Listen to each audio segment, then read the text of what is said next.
Berarti ketika yang keluar itu hanya yang tidak bermanfaat bagi tubuh kita, kita bersyukur sama Allah. Alhamdulillah ya Allah, Engkau mengeluarkan yang tidak aku butuhkan. Sempat itu keluar tuh, ususnya keluar itu coba. Kan kita nggak bisa ini.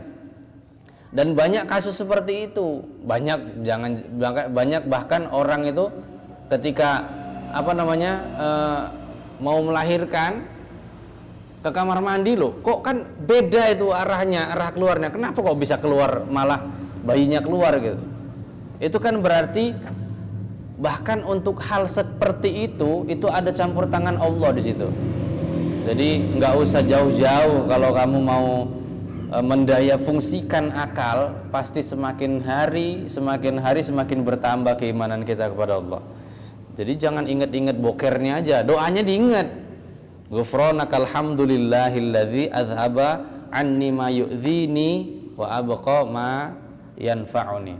Alhamdulillah ya Allah telah menghilangkan dariku sesuatu yang tidak bermanfaat dan mengekalkan atau tidak mengeluarkan sesuatu yang bermanfaat. Sempat ketika kita buang air besar keluar semuanya, saususnya tuh keluar panjang-panjangnya, kan bingung kita kayak mana masukkannya lagi. Pasal dipotong lah, diganti usus kambing. Wayam bagi antu'iddan nubala qabla qada'il hajah. Dan seyogianya menyiapkan segala apa yang kita butuhkan sebelum buang hajat. Jadi tidak boleh ada istilah di situ mau buang hajat, di situ baru korek lubang. Itu istilah seperti itu tidak diperbolehkan. Kita dianjurkan sebelum kita buang hajat dilihat dulu air itu cukup atau tidak, sehingga tidak terjadi hal-hal yang mengandung unsur mudarat. Misalnya mudarat itu adalah najis najis kena di diri kita sendiri.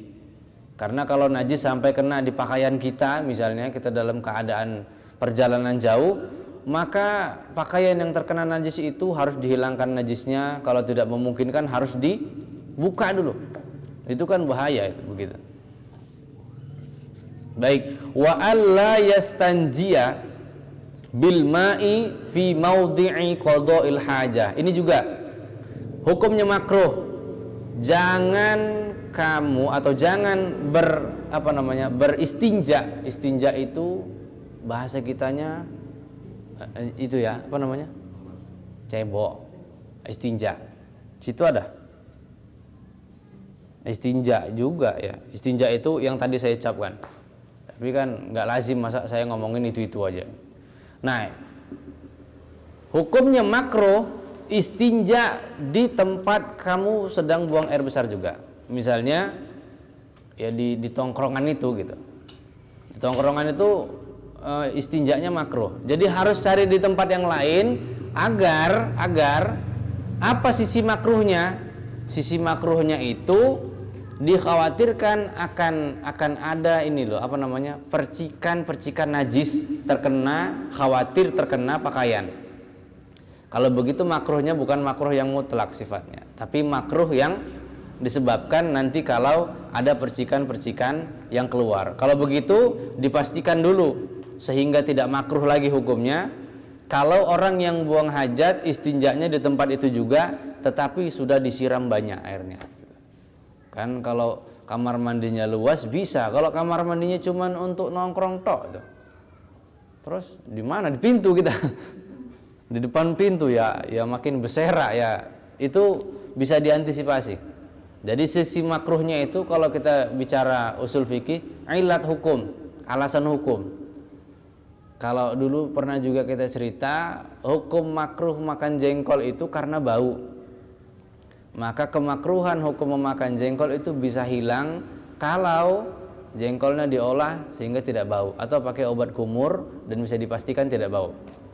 Atau dia nggak keluar rumah, di rumah aja makan jengkol sebanyak-banyaknya, mau kentut, pokoknya di ruangan itu terus dia buang angin, terus dihisapnya dalam-dalam gitu kan, terus dia keluarkan. Nah, itu nggak makruh. Karena makruhnya makan jengkol atau makruhnya makan makanan yang berbau itu Yang pertama, makruh kalau dia mau sholat berjamaah karena akan ada orang yang tersakiti dengan bau yang dia sebabkan itu. Lalu yang kedua karena baunya. Yang pertama tadi karena mau sholat berjamaah, yang kedua karena baunya. Jadi bukan karena zatnya. Jadi kalau misalnya mau makan sesuatu yang dirasa bau, dilihat kita mau kemana. Kalau di rumah aja nggak apa-apa, itu hukumnya tidak makruh. Tapi kalau sampai nanti ada mau berkomunikasi sama orang lain, maka hukumnya makruh. Wa antas tabri'a minal bauli, dan disunnahkan beristibro. Istibro, masih ingat ada istilah istibro dulu waktu kita ngaji fikih ya. Itu juga termasuk daripada adab orang yang sedang buang hajat, istibro. Agak ganjel rupanya di ujung ya. Istibro itu adalah menuntaskan buang hajat. Hukumnya dua, kalau buang air kecil hukumnya wajib, kalau buang air besar hukumnya sunnah. Cara istibro'nya pun beda. Istilahnya istibro ya. Kalau istinja istinja itu cebok, membersihkan najis. Tapi kalau istibro menuntaskan. Kalau misalnya buang air kecil itu kan air seni yang keluar itu tidak totalitas keluar semua. Ada sebagian yang belum ikut keluar, tinggal setetes demi setetes lagi.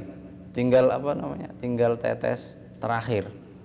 Itu biasanya yang seperti itu nanti kalau sudah usianya lanjut, kalau tidak segera ditangani, dia akan terkena penyakit beser. Beser itu bukan yang dari belakang aja, beser itu dari depan juga. Beser itu nanti hukumnya berbeda lagi, karena kasusnya seperti orang yang sholat dalam keadaan perempuan namanya bukan haid, istihadoh ya, istihadoh. Kalau istihadoh itu khusus untuk perempuan. Kalau laki-laki nggak ada istihadoh, ada laki-laki pendarahan nggak ada kan? Nggak ada pendarahan. Nah kalau perempuan yang istihadoh itu kalau mau sholat dia wajib pakai dipastikan tidak ada keluar najis. Begitu juga dengan laki-laki. Daimul hadas, orang yang selalu berhadas atau beser.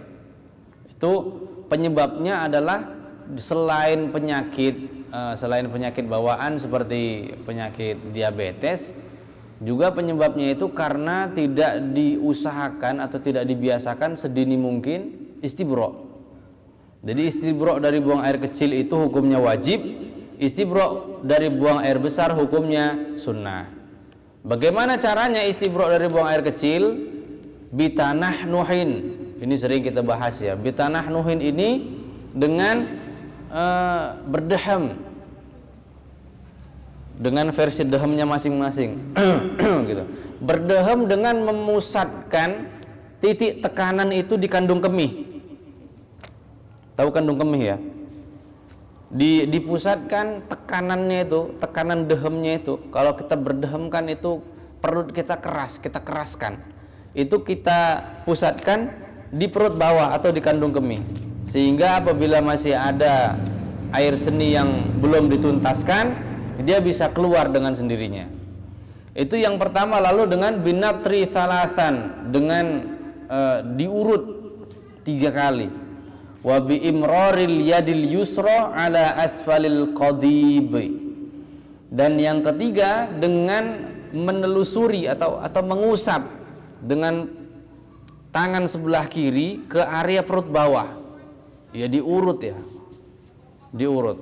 Nah ini dianjurkan untuk tidak terlalu keras. Ya sesuai sesuai bagaimana dia biasanya menuntaskan hajat. Sebagian ulama itu mengatakan saking pentingnya tentang istinja dan istibro ini, sebagian mereka mengatakan ulama itu kalau mau istibro terkadang dia lompat. Ya, jangan bayangkan kamar mandinya pendek ya.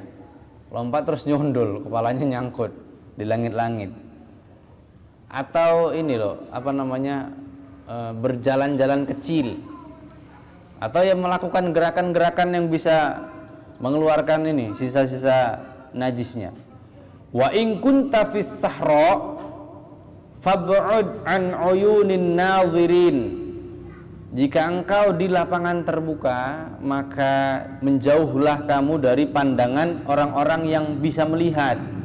Artinya adab selanjutnya buang air kecil atau buang air besar, adab buang hajat itu harus menutup diri dari pandangan manusia. Menutup diri dari pandangan manusia. Jadi jangan kok punya kebiasaan kencing di pinggir jalan gitu, diukir-ukir nama bapaknya, kawannya itu. Terus besok pagi ditengok, wah ini siapa yang nulis ini?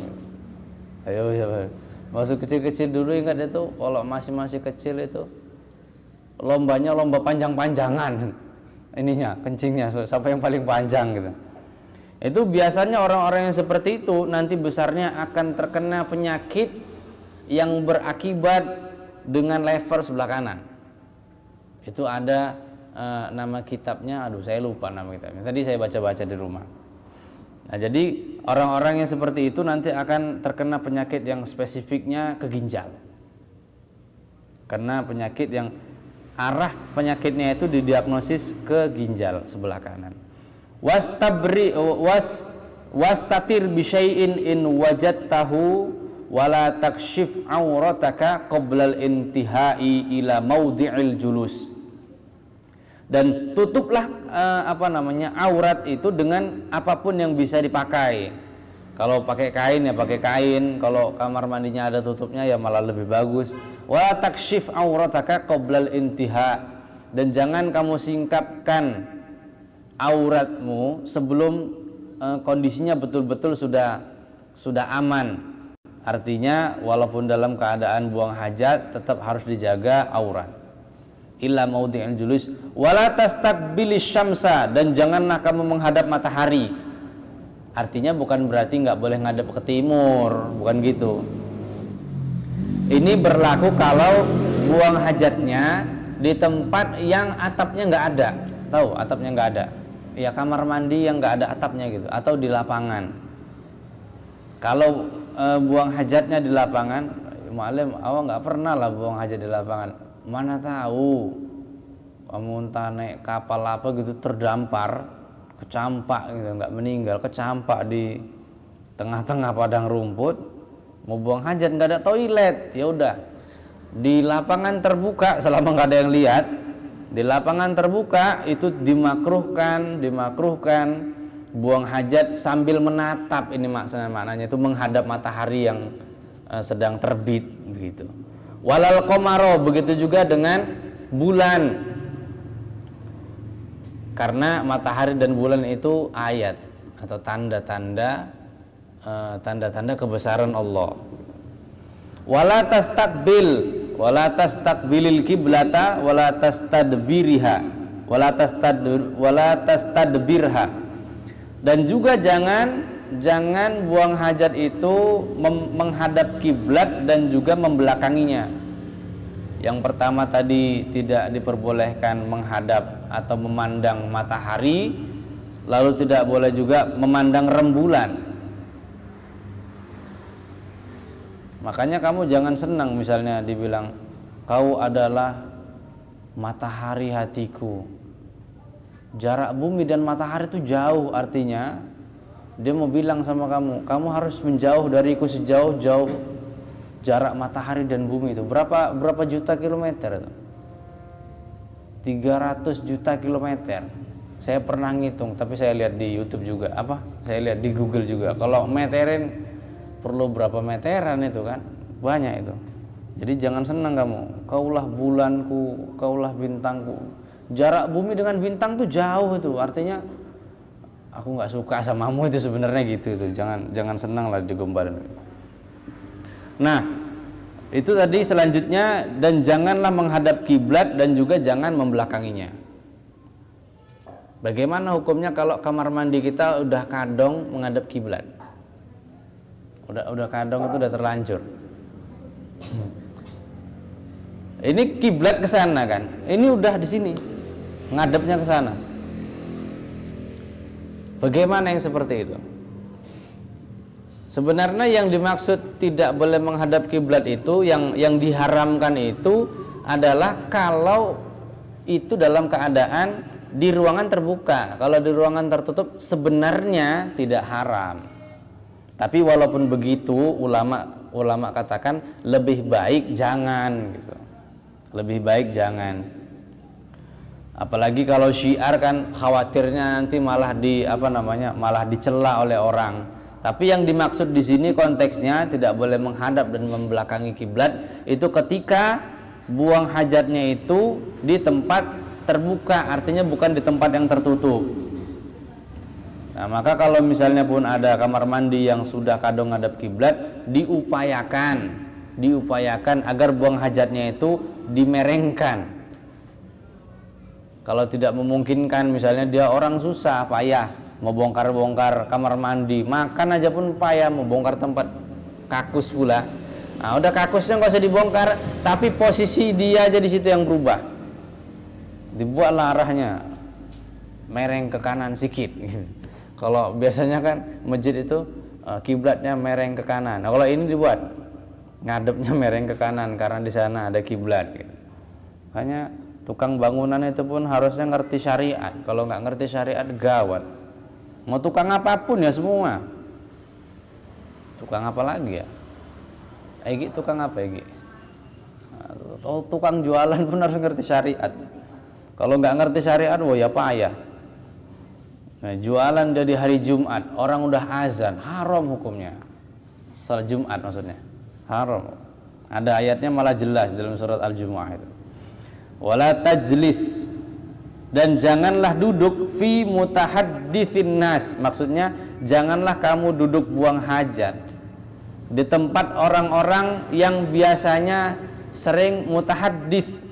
Apa tuh? Kalau mutahaddits itu bisa dibilang bercakap-cakap, berkombur-kombur di tempat orang-orang yang biasanya itu duduk-duduk di tempat nongkrong gitu. Jangan buang hajat di situ. Wala tabul fil ma'ir raqid, dan janganlah kamu buang air kecil di air yang sedikit. Ma'ir raqid, air yang sedikit. Karena kalau buang hajatnya di air yang sedikit, nanti air itu tidak bisa dipakai. Wa tahtas syajarah, dan di bawah pohon al-muthmirah yang berbuah. Wala fil hujr, dan janganlah buang hajat di tempat hujr. Hujr itu hampir mirip dengan hajar, batu atau tempat yang berbatu, atau buang hajat di permukaan yang keras gitu. Kenapa seperti itu? Karena khawatirnya nanti ada cipratan-cipratan nakalnya. Cipratan air kecil, cipratan buang air kecil itu kan juga najis. Jadi diupayakan jangan sampai itu terkena kita. Apalagi kalau itu di dataran tinggi, permukaannya itu keras dan dia ada di dataran tinggi. Khawatir nanti terhembus angin dan membawa najis itu ke tempat yang tidak semestinya,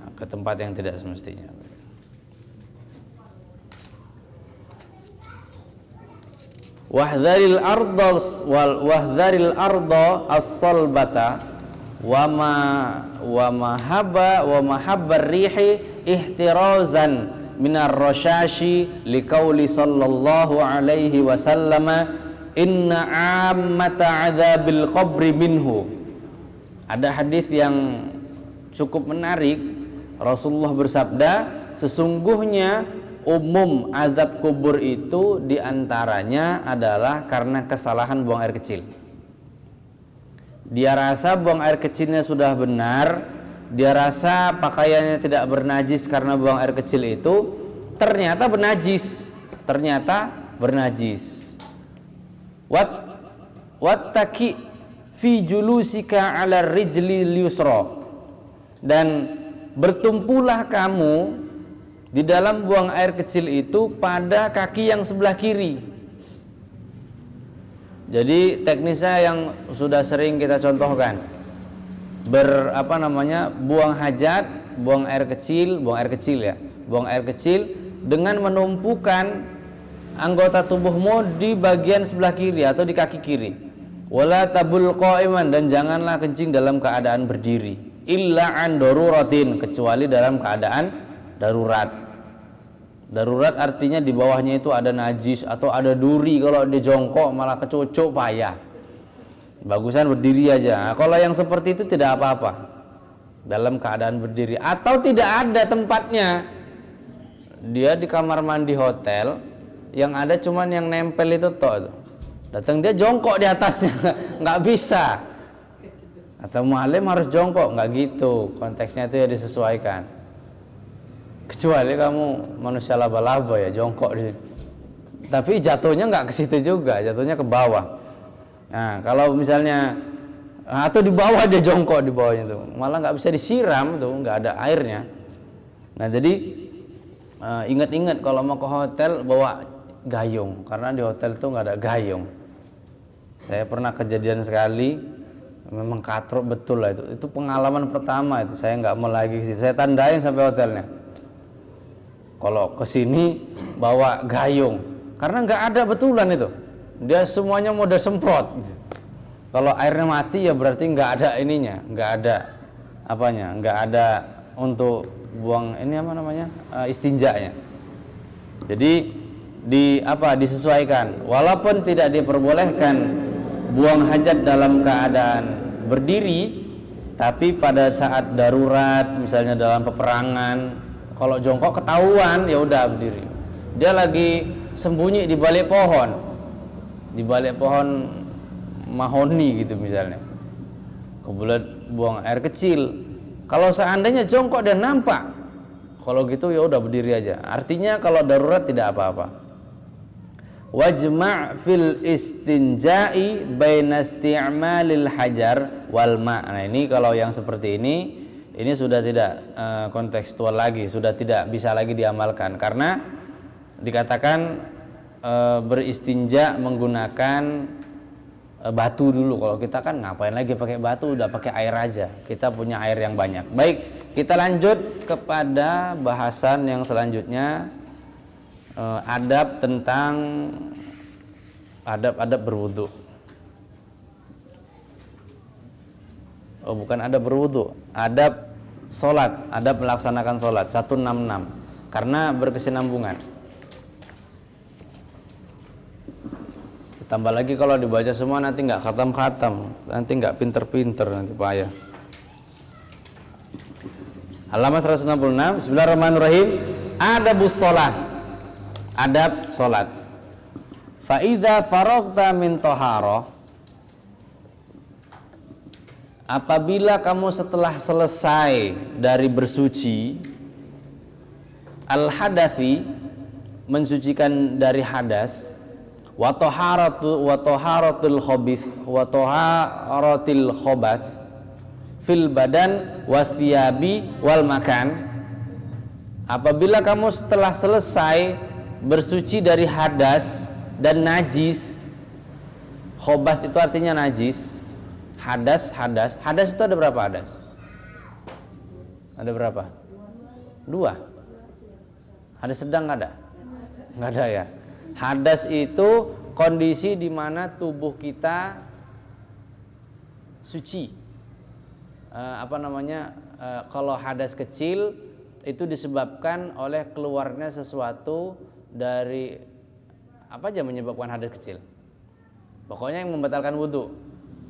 Jadi hadas kecil itu penyebabnya adalah hal-hal yang dapat membatalkan wudhu. Maka ketika wudhu kita batal, diri kita sedang berhadas kecil. Kalau hadas besar, banyak contohnya seperti berhubungan badan atau mimpi basah dan lain sebagainya. Kalau khobath atau najis ada 3 yang lalu ya. Ada 3 apa ada 4? Ada 3 ya, apa aja? Mughallaza,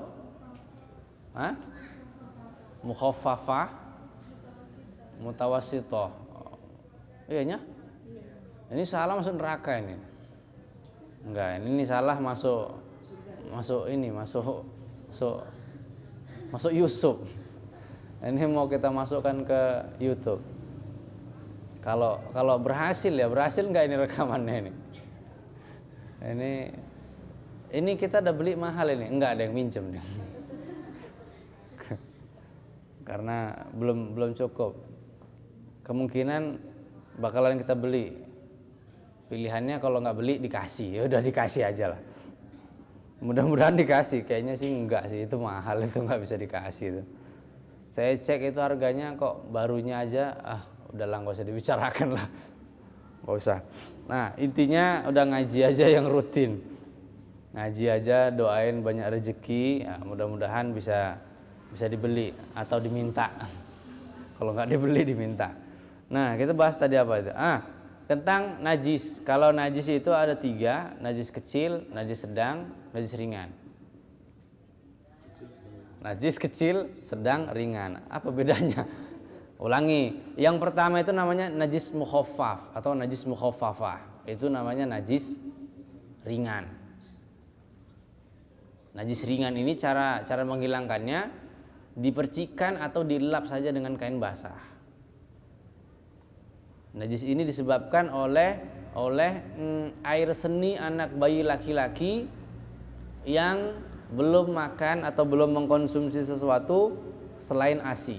Kalau sudah makan sesuatu yang bukan ASI, bukan air susu ibu, dia tetap tidak masuk dalam kategori najis mukhaffafah. Lalu bagaimana kalau seandainya dia minum susu formula atau minum susu kambing? Sebagian ulama juga mengatakan selama dia masih minum susu, walaupun bukan susu ibu, tapi ini sebagian ulama, itu dikatakan tetap najisnya najis mukhaffafah, najis ringan.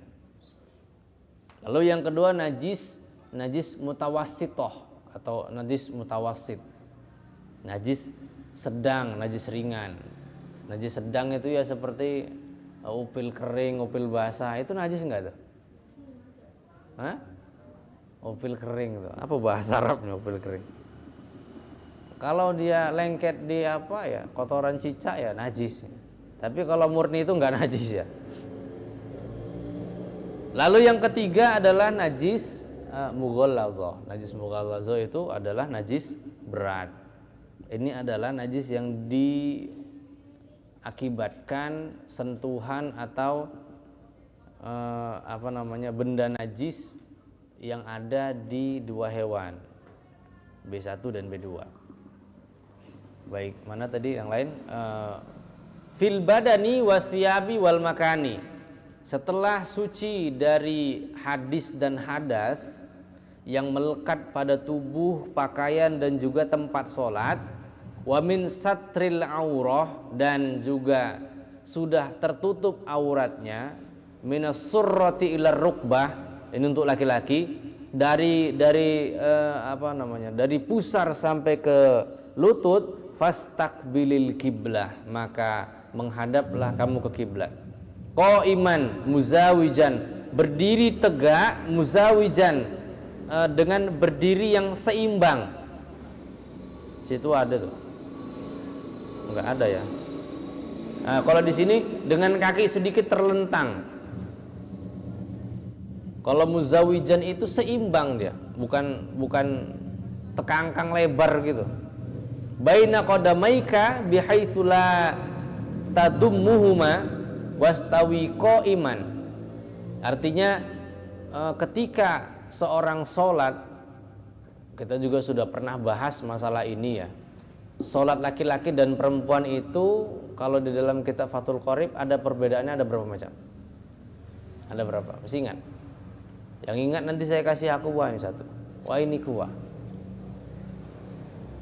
Yang pertama, sholatnya laki-laki dan perempuan itu beda dari sisi aurat, ya kan? Kalau auratnya laki-laki hanya baina surrah war rukbah, hanya antara pusar sampai lutut.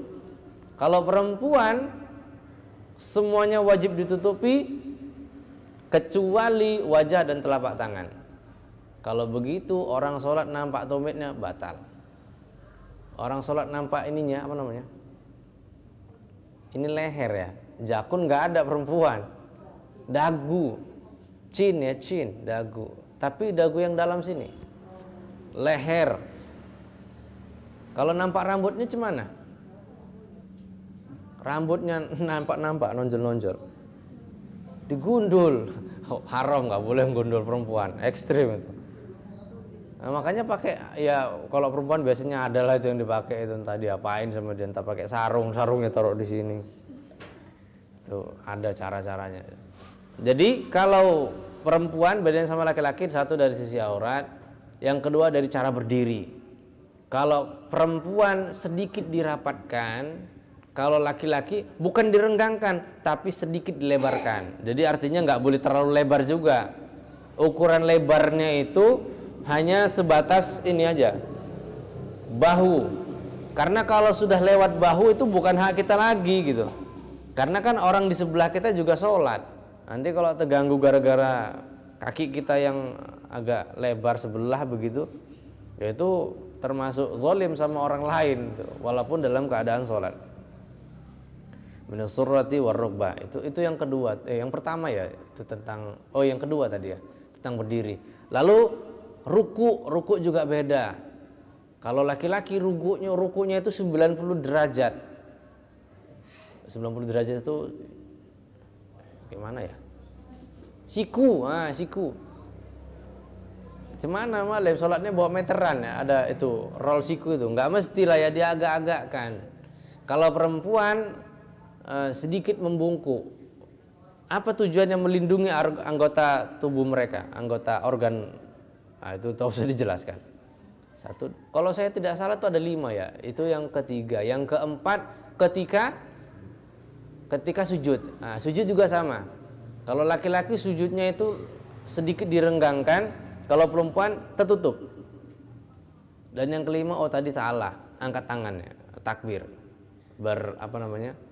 Bertakbiratul ihram. Kalau laki-laki takbirnya sampai sebatas telinga, kalau perempuan sedikit direndahkan.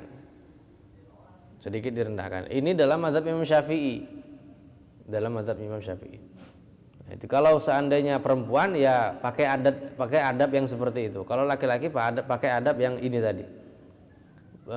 Kakinya direnggangkan tapi jangan terlalu lebar, karena haknya orang sholat itu hanya sebatas kedua pundaknya saja. Waqra, nah ini yang penting ini jarang sekali kita buat. Waqra qul a'udzu birabbin nas. Dan kalau kamu mau dapatkan khusyuk ketika sholat, sebelum sholat itu ya otomatis kalau begitu sholatnya jangan dalam keadaan buru-buru. Jauh-jauh sebelum azan kita udah siap. Karena di sini dikatakan waqra qul a'udzu birabbin nas. Tahassunan biha minasyaitonir rajim.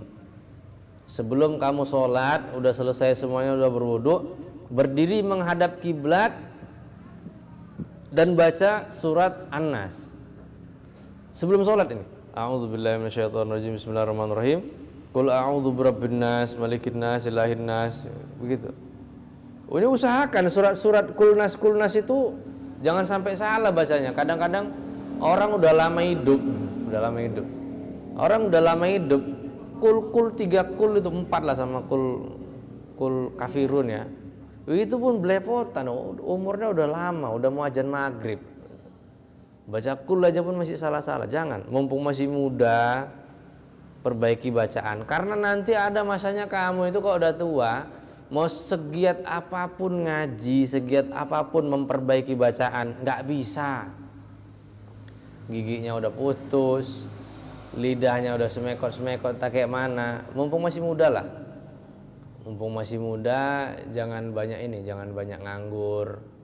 Kalau perlu ngaji khusus, ada lagi kursus segala macam. Dan itu semua nggak ada yang dirugikan. Kalau kamu yang pinter kok, kan nggak ada orang yang dirugikan. Justru diuntungkan diri kamu, keluarga kamu semua. Minimal itulah ya, minimal bacaan sholat lah itu. Apalagi bagi yang laki-laki. Kalau yang laki-laki kan kedepannya dia akan berperan sebagai tokoh.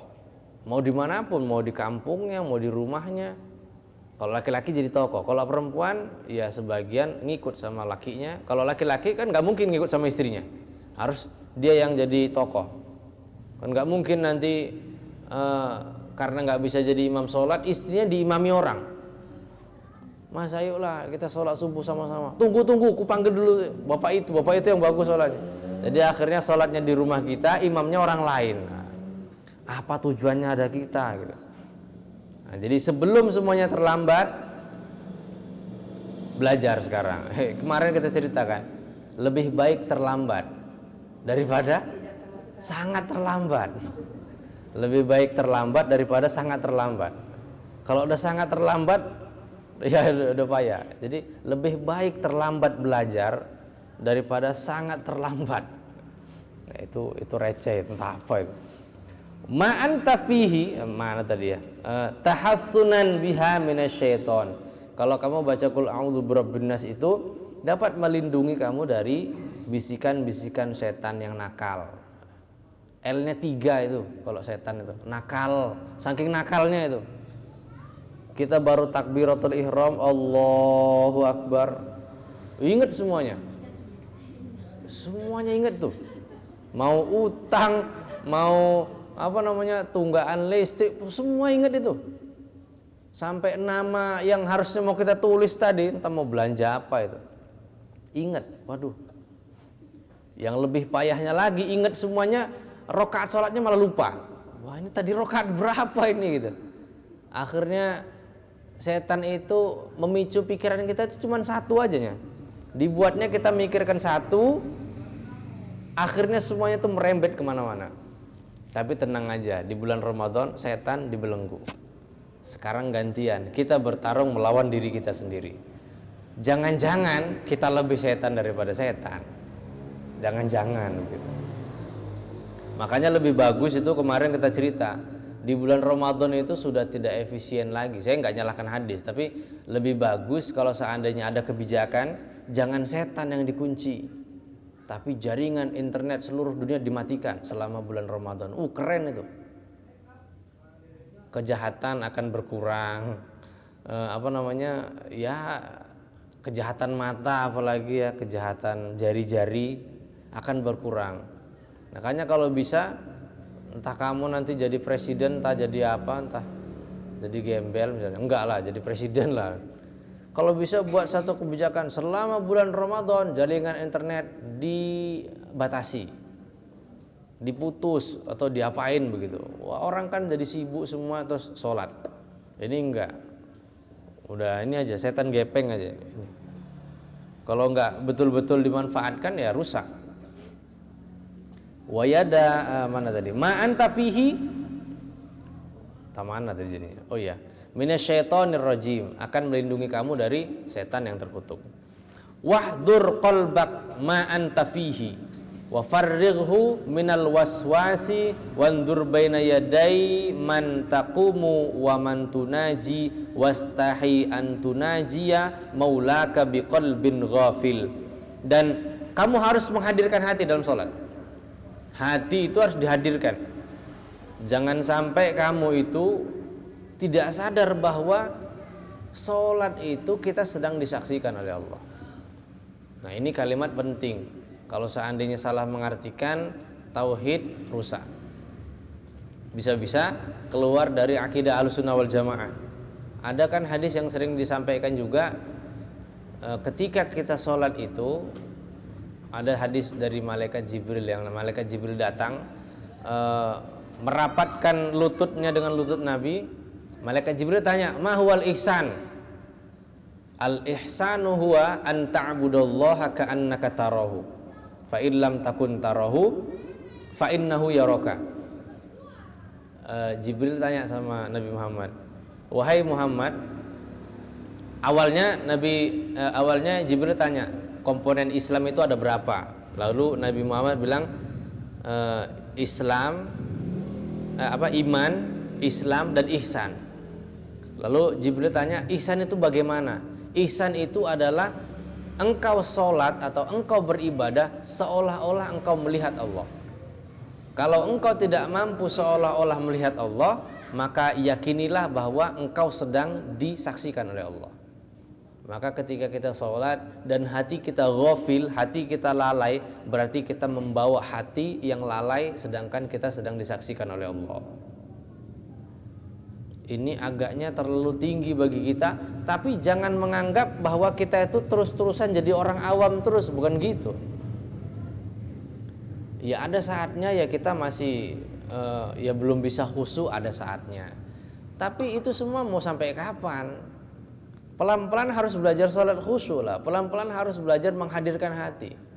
Ubah sholat kita itu dari yang awalnya hanya menunaikan kewajiban, naik ke tingkatan yang selanjutnya, sholat kita untuk mendapatkan kesenangan. Senang sholat. Dan yang terakhirnya nanti, sholat kita pada tingkatan cinta. Kalau orang udah cinta sama sholat, bahkan ada seorang sufi, dia didatangi oleh malaikat Israel. Fulan bin Fulan, ya ada apa malaikat? Kamu mau saya masukkan ke surga apa enggak? Ini ditanya, negosiasi. Lalu dibilang sama orang yang ahli ibadah ini, tunggu dulu, surga apa neraka ya? Dia bingung. Terus ditanya lagi sama malaikat, kalau di surga itu ada sholat enggak? Kalau di surga enggak ada sholat, kata malaikatnya. Kalau begitu aku enggak usah di surga lah. Di neraka bisa sholat? Ya di neraka pun nggak bisa sholat. Terserah mau dimasukkan surga, mau dimasukkan ke neraka, mau nggak dimasukkan surga dan neraka, terserah. Yang penting aku tetap bisa sholat. Dia nggak perlu lagi tuh surga neraka itu nggak butuh dia. Yang penting hatinya itu ayem, adem, seneng rasanya sholat udah. Kalau kita kan belum sampai sana. Kita itu sholat kita itu masih dalam tahapan menunaikan kewajiban. Udahlah yang penting yang wajib dulu begitu. Kalau orang-orang tertentu, mudah-mudahan nanti kita sampai pada tingkatan itu, sholatnya dia bukan untuk menunaikan kewajiban, tapi sholatnya itu karena panggilan cinta. Kalau udah cinta yang bicara, tai kucing rasa coklat, nggak tahu kalau itu ya. Tapi kalau getaran cinta yang sudah bicara, yang sudah menjadi motivasi orang bergerak, maka itu sudah tidak bisa lagi dibendung. Dan mudah-mudahan kita semua termasuk orang yang mencintai syariat Allah dan juga Allah ridho dan cinta terhadap apa yang kita lakukan. Allahu a'lam bissawab. Selanjutnya nanti kita akan bahas tentang bab puasa.